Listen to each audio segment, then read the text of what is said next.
रोजच्या प्रमाणे रोज सकाळी बापले जातात तसेच ऊन घ्यायला आज पण गेलेले. त्यानंतर डमरूचं आज औषध संपलेलं तर ते पण मेडिकलमधनं उमेश घेऊन आलेला. मग सगळं आवरलं वगैरे बसलेलो. डमरूची मस्ती चाललेली. डमरू काय झोपतच नव्हता आज. डमरूने खूप त्रास दिला, तुम्हाला बघायला भेटेल. आणि इथं रेल्वे फाटकच्या पलीकडे आग लागलेली, खूप आग धूर धूर झालेला.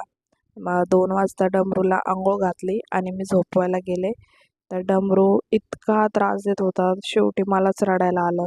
मीच रडले शेवटी आणि तो कसा बघत होता. बाय द वे इथं माझं रडून झालं होतं, नाहीतर तुम्ही मला बोलता रडताना पण रेकॉर्ड करते. मी दाखवत होते की तो मला कसा बघत होता मी रडते तर.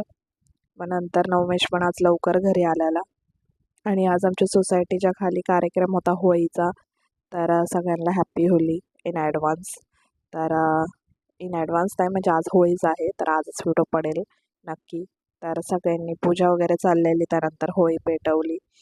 तर असंच होता आजचा दिवस. डमरूने खूपच दिवसभर त्रास दिला आणि रात्रीचा बेदाम झोपतो तो, म्हणजे जसं काही त्याला टेन्शनच नाही असं. तर भेटूया उद्या. काळजी घ्या. Bye bye.